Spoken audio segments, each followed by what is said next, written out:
It's nice to be up here with you, Rich, because normally I have the most eclectic set of topics that I've written about, but like you actually have bested me, I think, in the range of subject matter. Well, actually, I read your book, which is a great book, and it's interesting. Well, I guess like how to write about the present tense is really hard because it's like the break of a wave.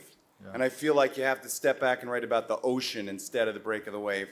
And I feel like that's what you've done with this book because it's about anarchists and it seems very much like this moment right now we're living. So my first question is if you could sort of describe the book and how you came to the story. Yeah, so the book is called The Infernal Machine, which is the kind of amazing phrase that the press used to use for dynamite bombs that were set off by terrorists. So you would read these, accounts in the newspaper of like the infernal machine was located at the base of the door in the building, and so it just was this amazing kind of phrase that just was begging for the title of the book. So I got to this one in a really roundabout way. It took me, I'm sure you've had this experience. It took me something like 3 or 4 years just to get to the actual subject matter of the book, and that's in large part because it weaves together 3 or 4 different kind of major stories that hadn't fully been connected before. That people had written about one or the other, but not all 3 or 4 of them together. And it started really with thinking about writing a book about crime, which is of course always interesting, and the history of crime fighting. So I'd written a book in 2020 that was called Enemy of All Mankind, that was a book about pirates. I think you wrote it. Did you write a book about pirates too? I did. I think that's why I'm moderating. Okay, here we go. So this is a book about like 17th century pirates. It's our shared pirate. We're going to just talk in pirate language for the rest of it. But it was a book about a 17th century pirate, Henry Every, that had a kind of notorious crime at the center of it. And so there was something kind of interesting about like historical crime that wasn't properly true crime, because this was a book about the birth of capitalism and a bunch of other things. And so I was thinking, well, what else could I do in that mode? And I had, I've written now, this is the 14th book, and I've lived in New York for almost all my life, but I'd never actually written about New York. Like Ghost Map, which is kind of my best known book, was set in London and the cholera epidemic. And I was like, it's time for me to write a New York book. And so I started thinking about like, what about the history of the NYPD? And what is there to tell? And I early on kind of stumbled across this detective named Joseph Farreau, who seemingly had been kind of like lost to history, but was really the pioneering kind of forensic scientist who brought the kind of the somewhat scandalous, controversial new science of fingerprinting over from Europe.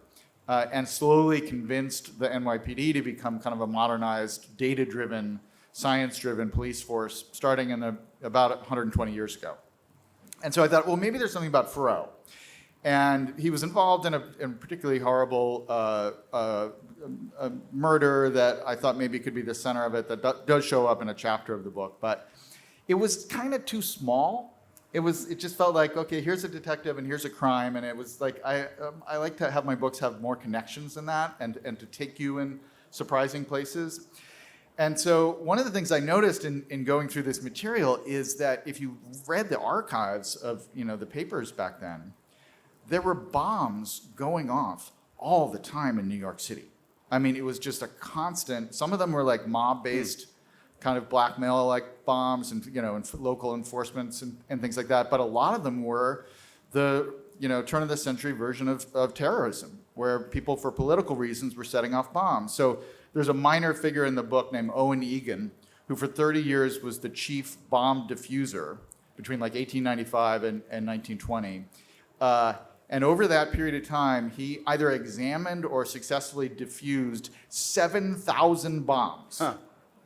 In 25 years. And so I thought, what the hell? Like, that's crazy. I lived through... And died like of natural causes. And died of indigestion, amazingly. He did lose like 3 fingers, but other than that, he somehow managed to survive. So that got me thinking about like, what was it like to live in a city where bombs were going off every other day as a regular kind of course of existence, and where political violence was at that kind of extreme daily level. This was happening in other cities. It was just the most extreme in New York. And so that got me interested in 2 things. where the bombs had come from, which led me back to Alfred Nobel and the invention of dynamite, which we'll talk about. And Nobel has this whole fascinating story that I knew nothing about that I briefly thought maybe I'd just write a biography of Nobel, but I decided that would also be too small.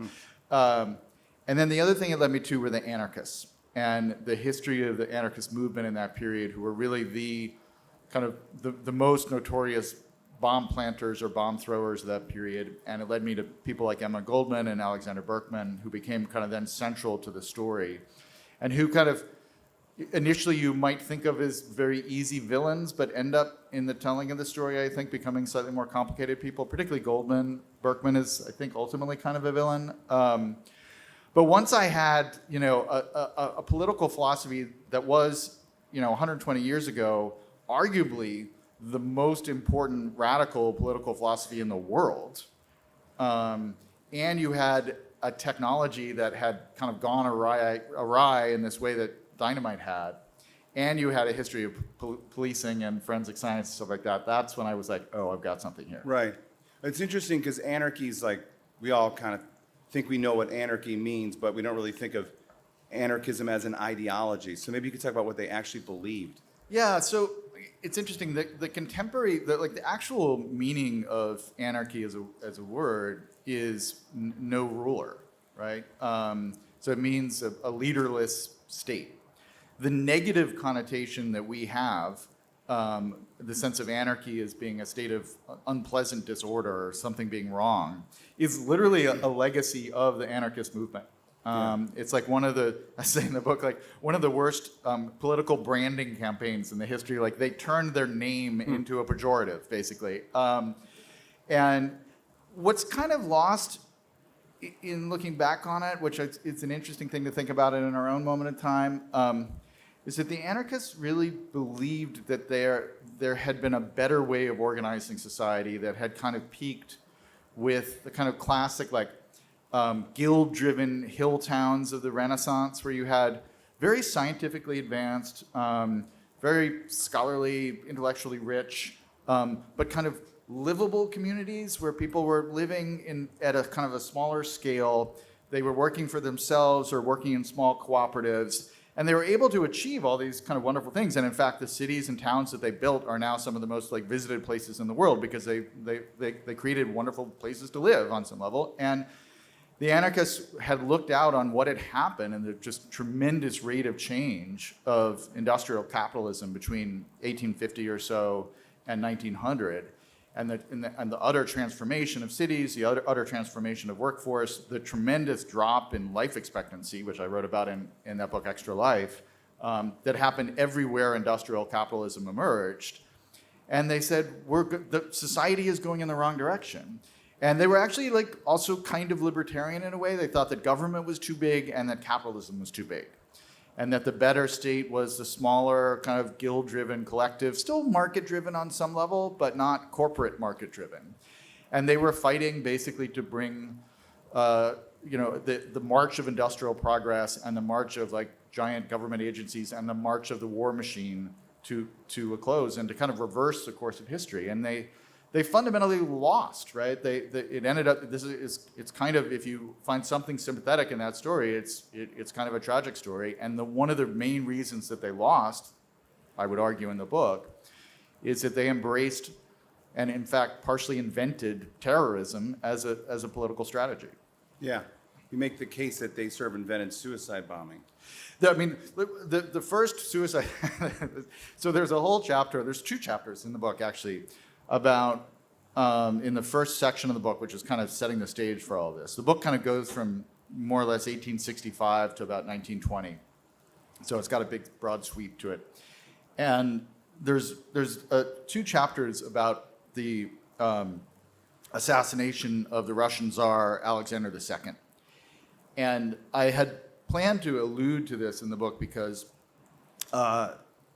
ultimately Alexander II is killed by someone basically blowing up a dynamite bomb in front of him, blowing himself up and killing the Tsar.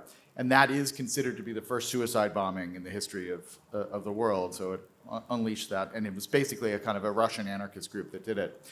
But I was just going to kind of allude to that. And then I kind of, as you do when you're in research, I kind of dug around a little bit to figure out, what was a little more color on the story. And it turned out that they had been trying to assassinate Alexander II for like 10 years. And there was this insane sequence of attempted assassinations that were, was a little bit like, I don't know, Wile E. Coyote and Roadrunner or something like that. Every time they kept, literally with the TNT.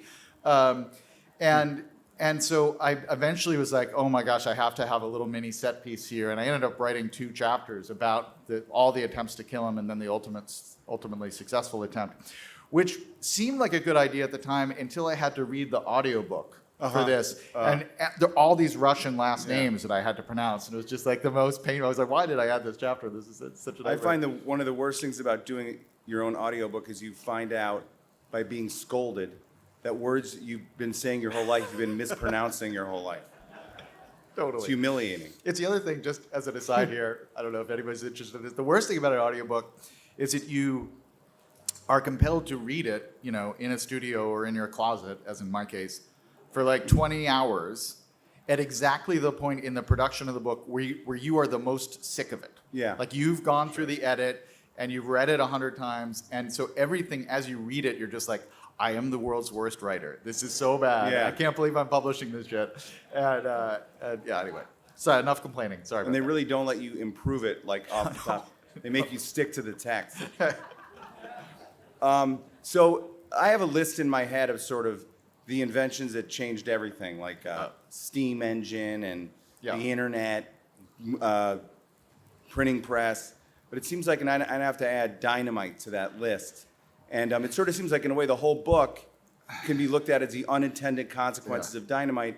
And it was so interesting to me the way that dynamite sort of evens the playing field between the official, institutions of power and the freelancers. Yeah, no, that's a great way to put it. So the funny thing about dynamite, maybe not funny, there really, in terms of explosives, there had basically very little had happened after the invention of gunpowder, in 1,000 years before this book takes place. Basically, the Chinese invent gunpowder, and then we make incremental improvements on it.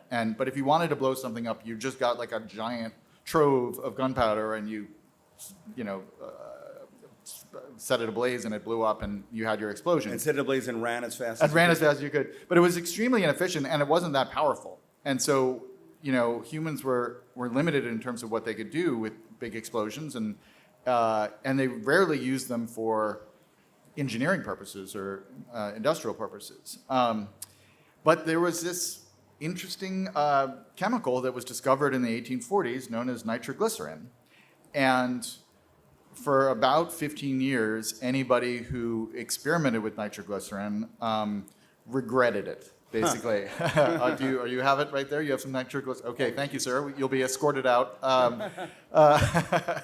So it was just, this arguably the most volatile material that anybody had ever discovered, and you could shake it, as that gentleman was doing in the front row, somewhat alarmingly, and it would detonate. And so most people were just like, interesting, but we're not going to touch this thing, literally. But as a young science student in high school in Stockholm and St. Petersburg, a young Alfred Nobel was exposed to this thing, and it just kind of planted a seed in his mind where he was like, if you could harness this. The opening chapter about him is called The Controlled Explosion. Like, he had this dream, like, if you could control nitroglycerin, all of these tasks that were suddenly becoming incredibly important to the world, to the transformation of the world, precisely the industrial kind of process that the anarchists would later protest against, the building of the railroads, the building of subway systems, building of what would become skyscrapers, all of that work would be massive. It would be a 100-fold increase in the efficiency of it. And you would be able to do it with these small little portable versions of it. And so he got obsessed with this idea. And there's a part of the story where you can see it as really a kind of a tragic Pyrrhic success on a couple levels. One, his younger brother is killed in an explosion in his lab in Stockholm. He literally hires his brother to help him with his science project, and he's blown to bits by this explosion. And some other entrepreneurs at that point might have said, well, maybe I'll move on to something else. But Nobel was like, sorry about my brother, but I'm going to keep doing this because I really think I'm onto something. The city of Stockholm made him move to a floating, wouldn't let him work in Stockholm itself on land. And so he did his research on a barge. He did this at a couple points in his career on a lake outside of Stockholm. Over time, finally, over a period of about 10 years, finally developed what we now call dynamite, and he succeeded in his task. It was, in fact, good for all those engineering purposes. It revolutionized the way that we build things. We dig tunnels. The Transcontinental Railroad was greatly amplified by it at the kind of the end of the building of that. He became one of the wealthiest men in the world. But there was an unintended consequence that he didn't think about, which is what you were alluding to before, which is that it was also a kind of a force equalizer. And that, yes, you could use a stick of dynamite to, carve your way through a piece of granite, but you could also put it into your overcoat and walk into a cafe and throw it into a crowd, as terrorists started to do in that period, and have the effect of having a smaller army with this one portable, easily concealable weapon. And so dynamite became the terrorists during that period, as they developed this idea of using political violence against powerful people, but also against ordinary people, they became known as the Dynamite Club. And dynamite became their kind of like rallying cry.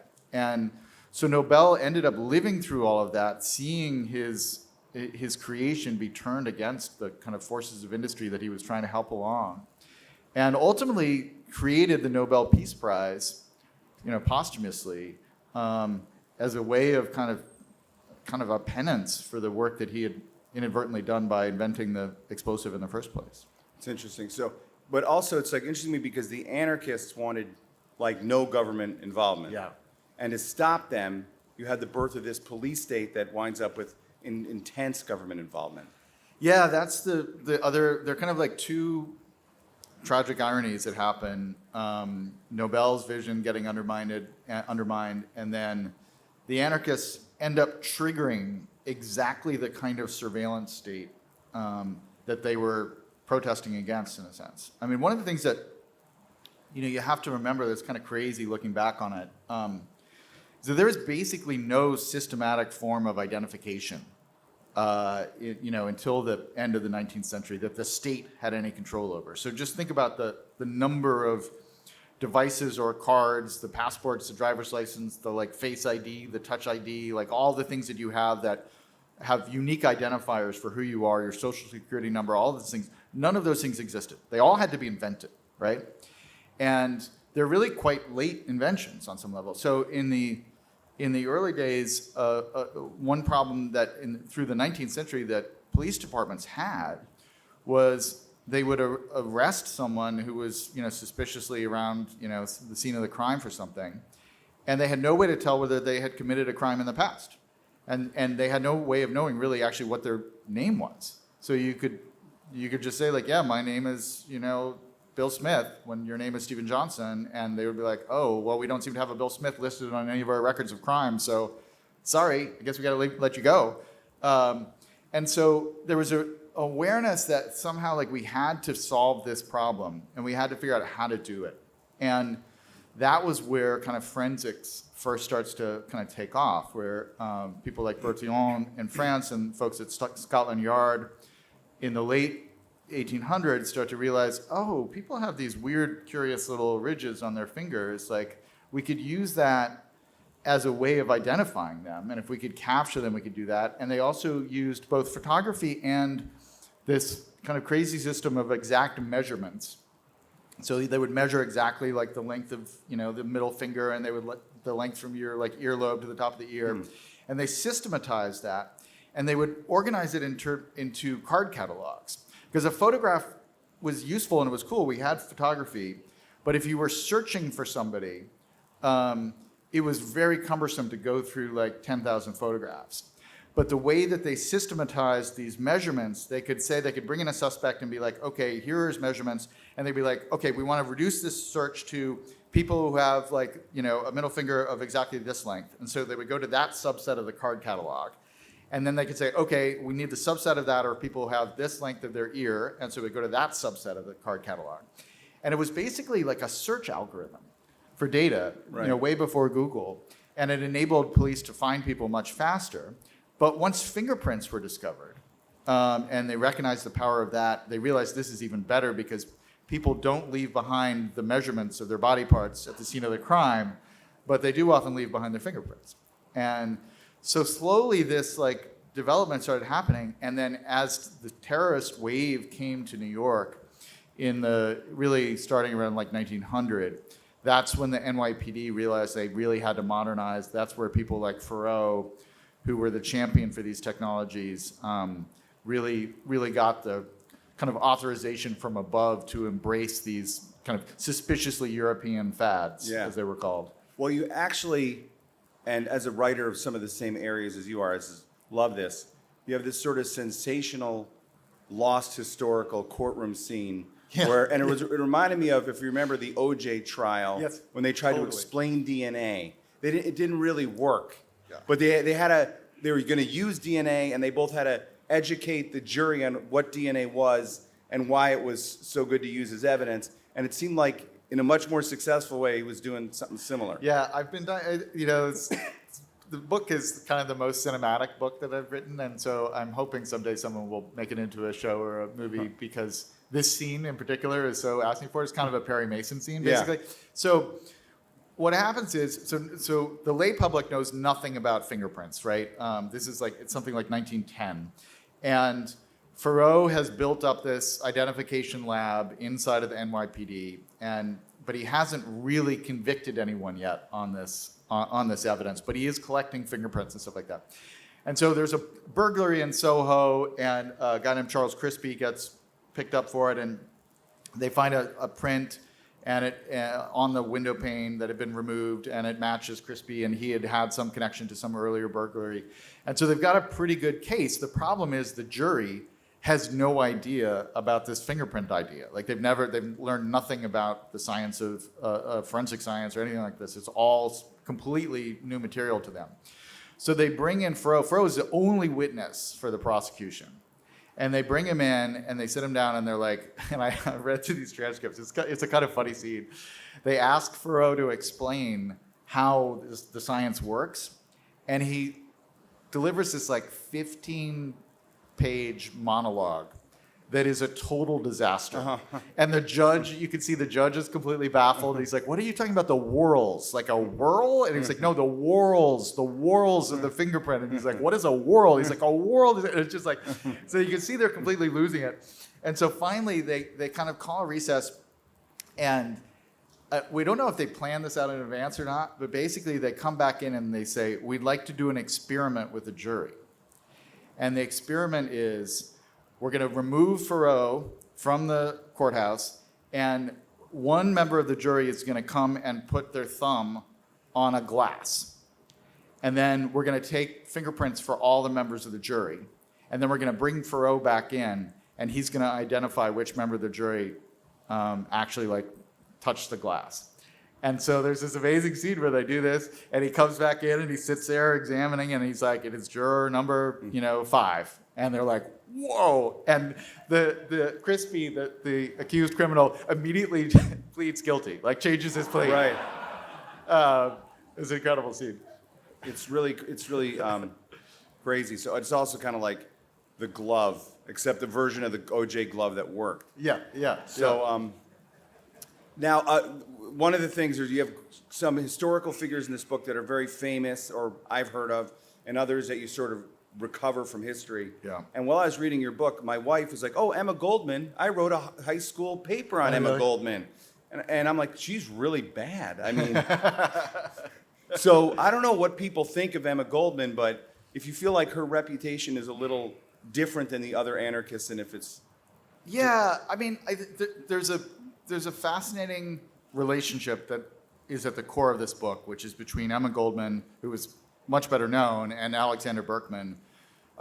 They had been kind of romantically involved. Both are emigres from Russia. Again, actually, another tragic irony. once the anarchists assassinated Alexander II, it brought in Alexander III, who was way more repressive, particularly anti-Semitic, all the pogroms and things like that. And a large part of the like Jewish like exodus to New York that created kind of the classic New York of the late 19th century came from Alexander III being such a monster. So again, another reason why suicide bombing is generally not a good way to make change in your society. Anyway, they had met as teenagers basically in Manhattan and in Brooklyn, were briefly kind of romantically involved. And then Frick had gotten into his mind that there had been this homestead strike up in Pennsylvania where a number of striking workers who were working for Carnegie and overseen by, I've forgotten his, Frick, I've forgotten his first. Henry Clay Frick, exactly, thank you. Basically Berkman got in his mind that he needed to assassinate Frick. And Goldman basically supported him. Berkman goes up there,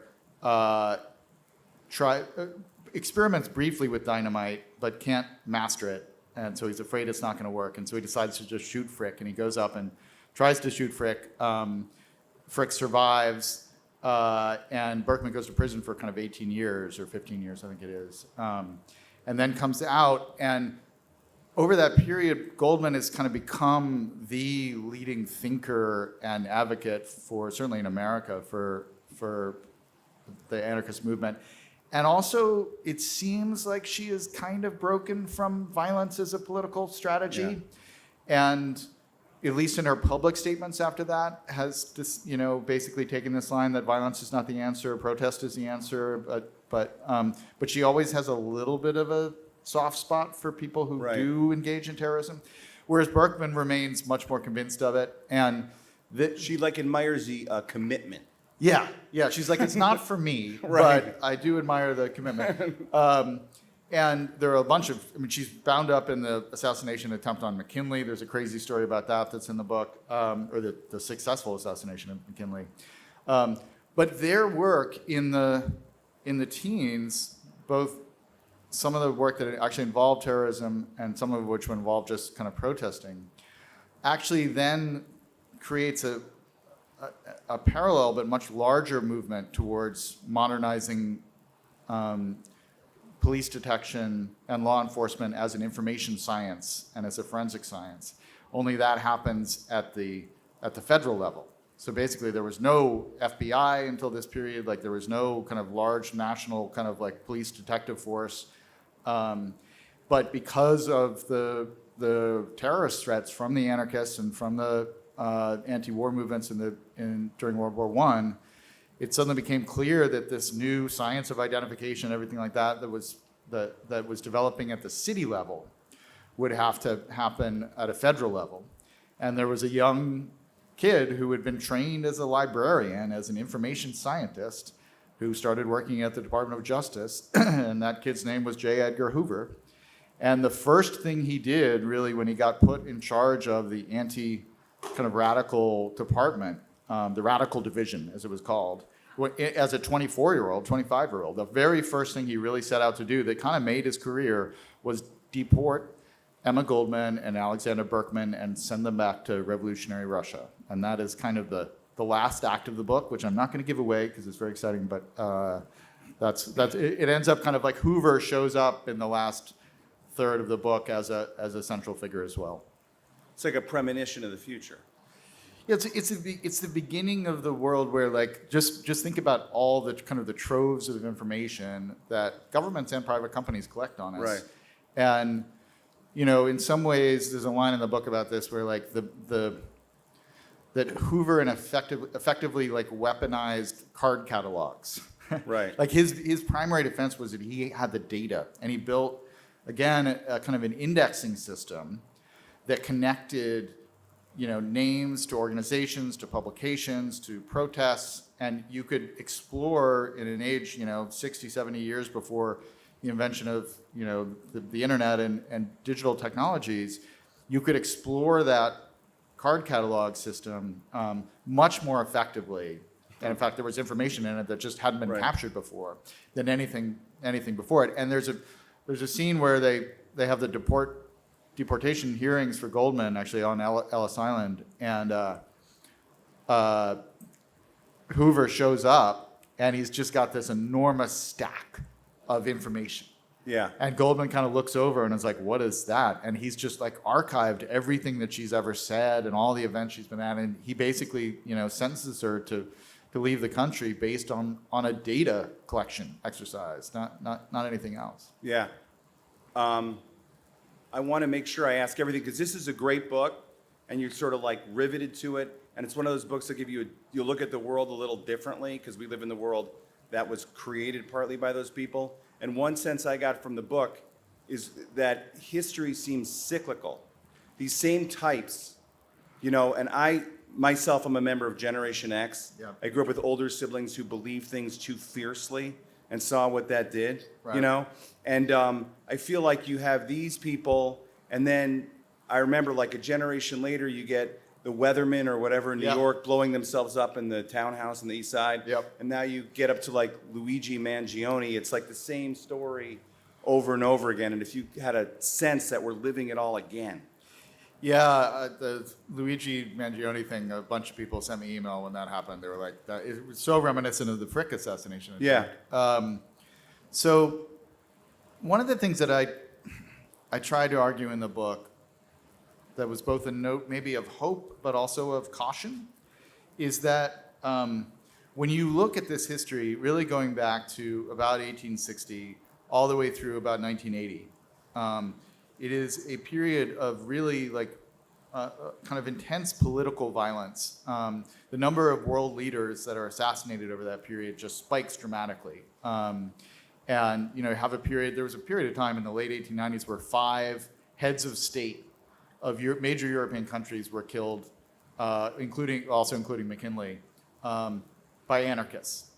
So it's like, imagine a world where just in the last 10 years, if 5 major heads of state, including a U.S. president, had been assassinated by one active political group that had millions of people supporting it. That was the reality back then. And it continued, into the 60s and the 70s. Obviously, we're old enough. I was born Right. the day Bobby Kennedy died. But then, I think not noted enough, particularly in Europe and in the United States, we lived through a period of really historic declining political violence. And, there's a lot of discussion you'll hear casually about how we live in this hyper-polarized age and the, intensity of our disagreements. It's, people have been saying that for the last 10 or 20 years, but up until very recently, whether or not that's true or not, it has not metastasized into actual political violence in places like the United States or in Europe at the scale that we experienced it for quite a long period of time. And so the question is, one, I think that's an important perspective to have. We have disagreements, but we have gotten better at not resolving those disagreements by setting off bombs at corporate headquarters or assassinating political leaders. But, the last few years have been Bad.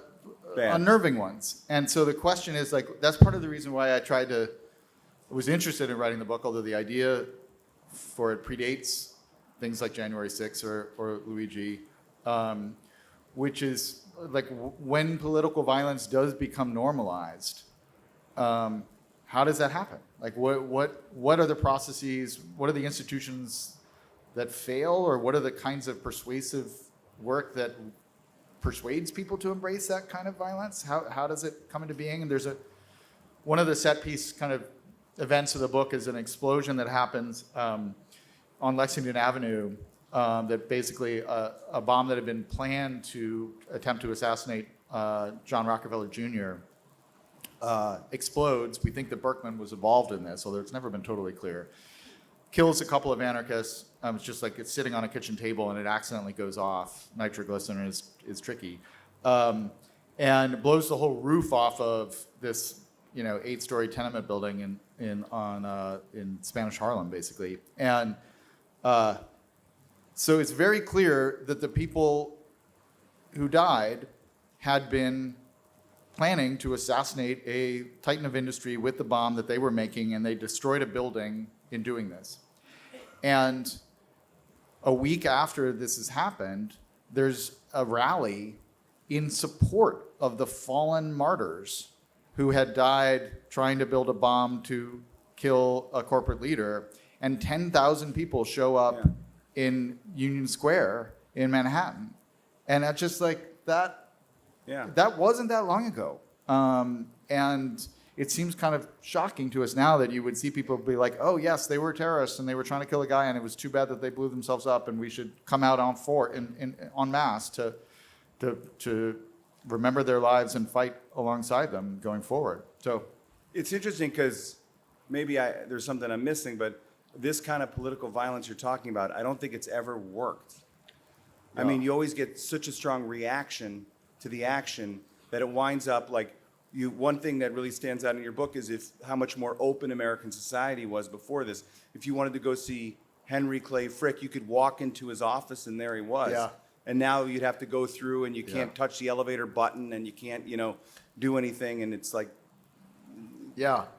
there's a couple of like alternate history kind of thought experiments that I allude to in the book, and maybe the most important one is that right as Berkman and Goldman are developing their kind of anarchist practice in the first part of the century, Gandhi is inventing nonviolent protest or formalizing it as a strategy. And there is an alternate history where Goldman, who had some interesting, important ideas and was a very persuasive speaker, like if she had come to that insight and if the movement had come to that insight, there were some interesting thoughts there that imagining there was a lost version of the left there that was fighting not for, state control of everything, but actually fighting for a decentralized world where both government and corporations were less powerful and where technology was deployed a little bit more slowly. Like if that had been advanced through nonviolent civil protest, like that's a very different 20th century than the one we ended up getting. but it's interesting because her sensibility comes from Russia, Tsarist Russia, where maybe civil protest isn't going to work with the czars. You know? Yeah, I think there was a kind of an experience, there was a very unique, and I'm not an expert on Russian history, so I'll keep this quick, but like I think there was a very distinctive quality to the situation in Russia that created some great novels around that period as well, and also kind of created this idea of the rogue 20-something intellectual who has turned to violence in order to kind of like fight this, struggle against the regime, that becomes a kind of blueprint for political radicals well into the next century. It's fascinating. Well, if this clock is correct, we only have a few more minutes. I wanted to ask you, because you're doing something fascinating, unrelated, right now, that is inspiring to other writers. So I'm going to talk about this a little bit tomorrow too at another talk. So I've been actually like working on, as Rich and I know, like when you write a book like this, the amount of research that you have to go through is just incredible. This book is like hundreds and hundreds of articles that were published, and journals and all that kind of stuff. And so all the time with my work, I've always been really interested in using software to help me with that process and help me think through and keep track of things and effectively be an extension of my memory in a way. And so over the last 2 years, actually kind of was finishing up this book as I started working on this project. I've been building something with Google called Notebook LM that is kind of the dream writing research tool that I've kind of always wanted, that is partially using AI, but it's using AI in a completely different way from the way that I think most people have used it, which is you give it the documents that you are working with, and you have a purely private and secure conversation with the AI that helps you organize and find insights and extract the information you're looking for in those documents. And so it's quite powerful, and it's much less likely to hallucinate and do all those things that we're worried about when we talk about AI.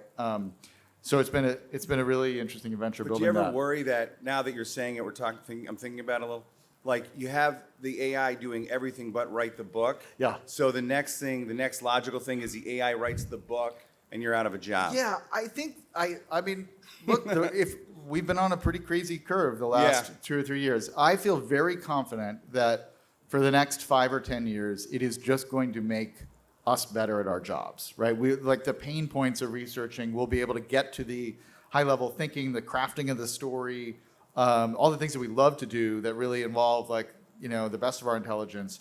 But the things that are really annoying to do that are incredibly time consuming, like we were just talking about building a timeline. Like one of the things you have to do if you write a nonfiction book is just keep track of the sequence of all the events. And it's very hard, having not lived through it, to know exactly when it happened.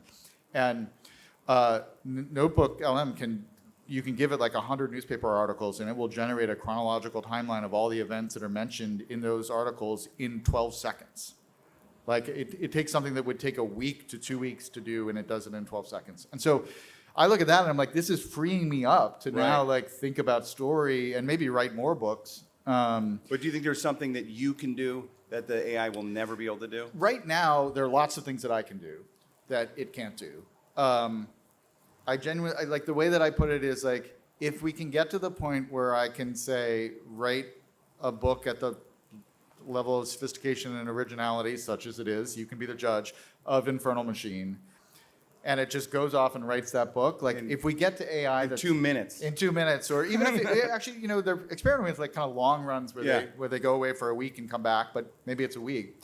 If we get to the point where the AI is capable of doing that, our fate will be the least of our problems. Right. The fate of nonfiction. That will mean we will have really extremely powerful AGI, and we'll have to be rethinking everything. It's a little bit like the anarchists, which is the world got to a point which was good for them, but then it kept going. Yeah. I think I really feel like I'm so excited to write the next one, because I can already feel the ability to kind of riff and brainstorm in a creative way where I'm not just asking for facts, but I'm kind of all right, let's think about different ways I could open this chapter. And it's now getting to the point where it's able to kind of suggest things like that and to do it in a really grounded, reliable way. And so having that kind of duet that you're working, it's a bit like working with a great editor. So you kind of suddenly have a collaborator at the beginning, and then you get to your human editor. And I just think that process, they'll be more factual, they'll be richer, they'll have better data.